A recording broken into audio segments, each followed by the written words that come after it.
आज इस संवाददाता सम्मेलन में उपस्थित जी, सभी मीडिया के साथी, पिछले 3 दिनों से आप लोगों ने महसूस किया होगा कि बिहार के लिए एक ऐतिहासिक दिन है और बिहार में 3 दिन से बारिश भी हो रही है और बिहार के लिए विकास योजना का भी बौछार हो। आदरणीय प्रधानमंत्री नरेंद्र मोदी जी 20 तारीख को बिहार आए और लगभग 6,000 करोड़ की योजना बिहार की जनता को समर्पित करने का काम किया। हम लोगों के लोकप्रिय मुख्यमंत्री नीतीश कुमार जी ने कल बड़ा ऐलान किया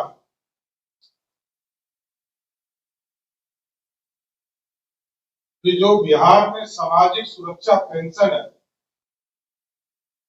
वृद्धा पेंशन, विधवा पेंशन और दिव्यांग पेंशन, इसको जनता के बीच में संवाद करने के बाद 1,60,00,000 महिलाओं के बीच में जाकर 70,000 सेंटर पर बैठक की गई। उसके बाद जो फीडबैक महिला संवाद से आया, बिहार की जो बहनों ने आग्रह किया आदरणीय मुख्यमंत्री नीतीश कुमार जी से, उन्होंने लगभग 6 बड़े फैसले लिए। उसमें सामाजिक सुरक्षा पेंशन के लिए 400 से बढ़ाकर 1,100 रुपये, ये अपने आप में एक बड़ा फैसला था, क्योंकि लगभग 9,000 करोड़ से अधिक की राशि इसमें बिहार सरकार को देनी पड़ेगी और पूरा बजट लगभग 13,000 करोड़ रुपया साल का खर्चा। तो हमारी जो बहनें थी, जो वृद्धा पेंशन के लिए,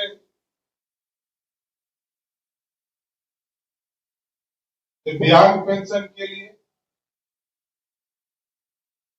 और विधवा पेंशन, इसमें आदरणीय मुख्यमंत्री जी ने 400 से बढ़ाकर 1,100। इसके साथ साथ हम लोगों का फैसला था कि हम कन्या विवाह भवन सभी पंचायतों में बनाने का काम करेंगे। उसको भी माननीय मुख्यमंत्री नीतीश कुमार जी ने हरी झंडी दिया और उसमें एक व्यवस्था खड़ा किया गया है। इसको बनाने के बाद हमारी जो स्वयं सहायता बहनें हैं, जीविका दीदी हैं, उनके माध्यम से इसको संचालित करने का काम करेंगे और जितने भी सरकारी कार्यालय हैं, हॉस्पिटल से सबका निर्णय लिया गया कि हमारी जीविका दीदी के माध्यम से हम उनको वहां रोजगार देने का काम करेंगे। रसोई दीदी की रसोई है, उसको स्थापित किया। इसके साथ साथ 94 लाख जो 2022-23 के जनगणना जो बिहार सरकार ने सर्वे के माध्यम से कराया, उनके परिवार की योजना हम लोगों ने चालू कर दिया है। इसको यथाशीघ्र पूरा करने का भी फैसला माननीय मुख्यमंत्री नीतीश कुमार जी के द्वारा लिया और इसके साथ साथ जो जीविका दीदी की कैडर है, 1,40,000 जीविका दीदी कैडर में जो कर्मचारी हैं, उनके मानदेय को दुगना किया गया सीधा। इसलिए कल का दिन भी ऐतिहासिक था और आज का भी दिन ऐतिहासिक। आदरणीय देश के गृह मंत्री आदरणीय अमित शाह जी का आग्रह माननीय मुख्यमंत्री नीतीश कुमार जी का संकल्प कि जिस तरह प्रभु श्री राम की मंदिर का स्थापना अयोध्या में किया गया जन्म स्थान पर, उसी तर्ज पर बिहार सरकार मां सीता के जन्म स्थान पर एक भव्य सीता मंदिर बनाने का काम करेगी। और वो जो ट्रस्ट था उसको ऑर्डिनेंस लाकर सरकार ने उसको रद्द भी किया और आगे के दिनों में अभी जिलाधिकारी के देखरेख में चल रहा है।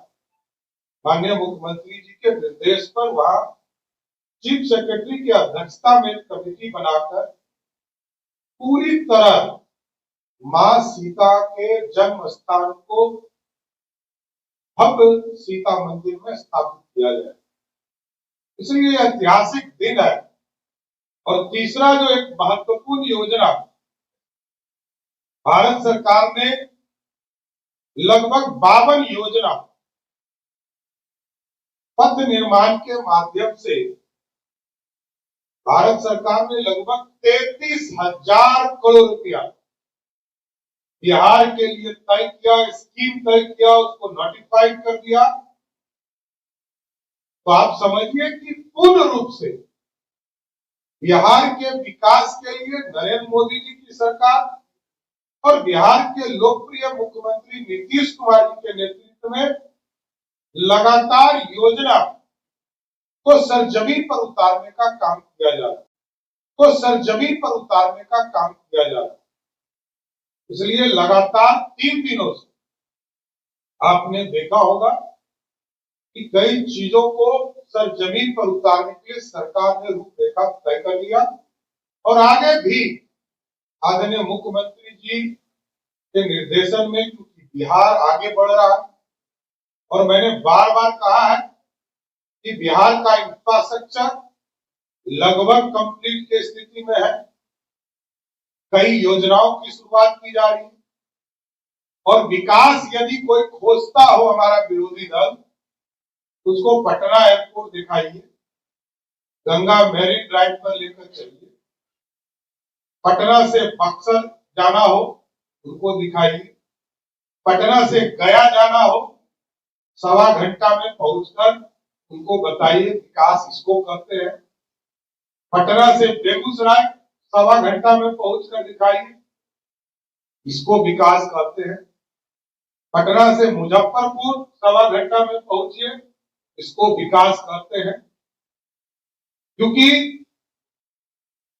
जो लोग विरोधी दल में है उनका स्पष्ट मानना है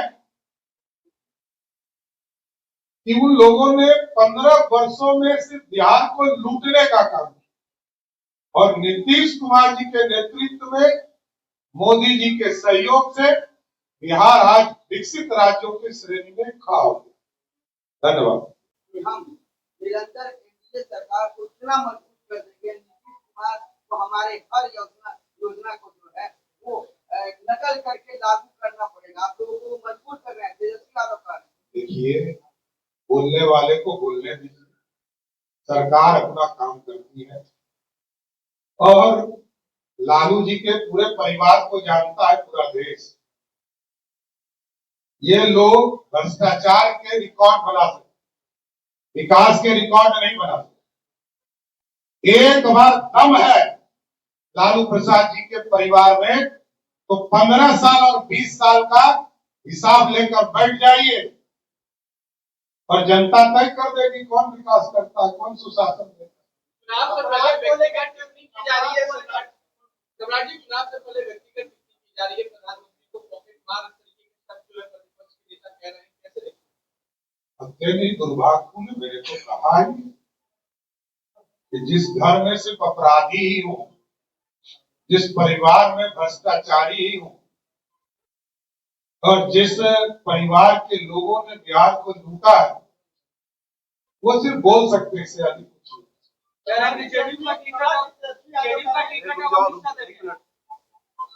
देखिए, नीतीश कुमार जी के ऊपर जो टिप्पणी उन्होंने किया, अचेत नहीं सचेत मुख्यमंत्री। और जानते हैं नीतीश कुमार जी इन भ्रष्टाचारियों के खिलाफ क्या कार्रवाई है, और ये सचेत मुख्यमंत्री है, एक एक चीज को समझते हैं और एक एक चीज पे कार्रवाई करते हैं।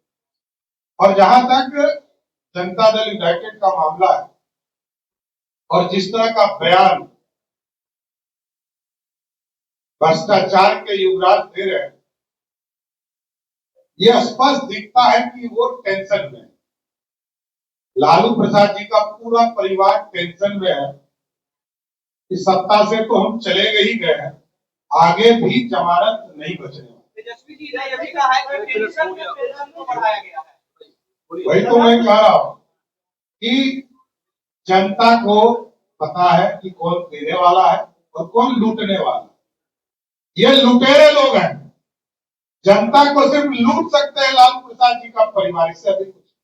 तेजस्वी जी कह रहे हैं कि नेता प्रतिपक्ष चुनाव के बाहर गोली चल रहा है, मुख्यमंत्री आवास से गोली चल रहा है, बिहार में हर रोज गोली चल रहा है, कहां से जुड़ा जा रहा है?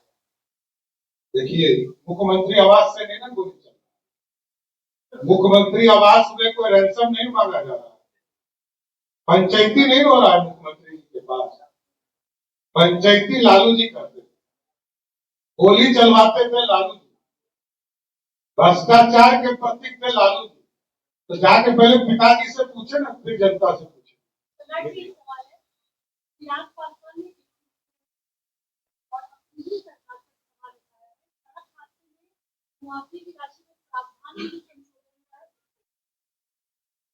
ये वो प्रक्रिया है, जनता को कठिनाई होती थी इसलिए वो प्रक्रिया बनाई गई, इंश्योरेंस सेक्टर को उससे जोड़ा गया और सीधा हम राशि देते। हम 4 लाख रुपया परिवार को उपलब्ध कराते हैं, इसलिए पूरी व्यवस्था बनाई गई है। जनता को के बीच में कोई घटना घटती है तो तुरंत सरकार उसके विपदा में उसको मदद करती है।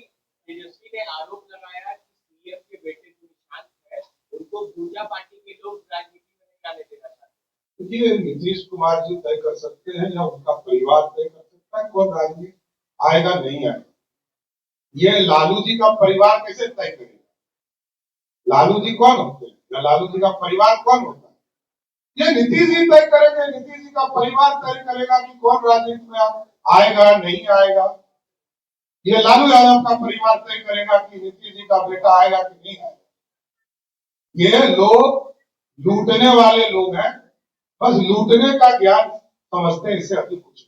बाढ़ से निपटने के लिए क्या रणनीति आगे लगता है कि जो डेवलपमेंट और इंफ्रास्ट्रक्चर की बात कर रहे हैं, इंडस्ट्री की बात कर रहे हैं, कोई भी इंडस्ट्री नहीं लग पाई और ये उनके शासनकाल में मैं ये कहना चाहता हूं, ये पाप तो उनके आदरणीय पिताजी ने किया था, डर पैदा किया बिहार के लोगों को और लोग पलायन कीजिए। 90 से 2005 तक ही लोग पलायन किए, उसके बाद पलायन नहीं किया। 90 के पहले भी वो विकास नहीं मिल पाया था, लोग पलायन किए। लालू प्रसाद जी एकलौते विलन है बिहार में। बिहार का गब्बर कोई गब्बर सिंह है, उसका नाम है लालू प्रसाद। और लालू प्रसाद जी बिहार की राजनीति में जब तक है, लोगों को तो डर लगेगा कि कहीं लालू यादव नहीं आ जाए, लेकिन इथेनॉल प्लांट लगे। और आपको मैं बताना चाहता हूं कि देश और दुनिया में कहीं भी पता करें, चाहे वो पेप्सिको हो या उससे जुड़ी हुई कई संस्थान हो, जितना बॉटलिंग प्लांट यहां स्थापित हुआ देश के किसी कोने में नहीं। लेकिन इसके बावजूद मैं कह रहा हूं कि बिहार को इंडस्ट्री हब बनाने का एक मौका जनता से मांगा और यह स्पष्ट है कि 2025 से 30 तक जो इंफ्रास्ट्रक्चर और सुशासन नीतीश कुमार जी के नेतृत्व में खड़ा हुआ है, 2025 से 30 में एक एक व्यक्ति को चिन्हित करके बिहार लाने का काम बिहार की सरकार करे। आप लोगों ने सम्राट जी करके आप लोगों ने जो वादा कर रहे थे उसका नकल किया और एक सवाल और पूछ रहा है कि 11 को किया गया है, बहुत सारे ऐसे राज्य जहां पर आपकी सरकार देखिए, मैंने कल ही कहा है कि अमिताभ बच्चन का फिल्म है दीवार, उसके अमिताभ बच्चन के हाथ पे लिख दिया गया था कि मेरा बाप चोर है। पूरा बिहार जानता है कि लालू यादव जी के राज में बिहार में 12 लाख लोगों को भी पेंशन नहीं मिलता था और आज 1,09,00,000 लोगों को सीधा पेंशन देने का काम नीतीश कुमार की सरकार कर रही है। और आज भी मैं सबसे आग्रह करूंगा कि जो विधवा बहनें हैं वो आवेदन दें, जो दिव्यांग भाई हैं वो आवेदन दें और जो वृद्धजन है जिनका 60 वर्ष से अधिक उम्र हो गया है वो अपना आवेदन दें, उनको भी जोड़ने का काम किया। क्योंकि एक तरफ घोटाले वाले लोग हैं और एक तरफ सुशासन करने वाले लोग, ये लोग भ्रष्टाचारी हैं। बाप हो, माए हो, बेटा हो, बेटी हो, कितने दूर तक जाइएगा सिर्फ अपराध ही दिखेगा और भ्रष्टाचार ही। मुख्यमंत्री जी एक सवाल है,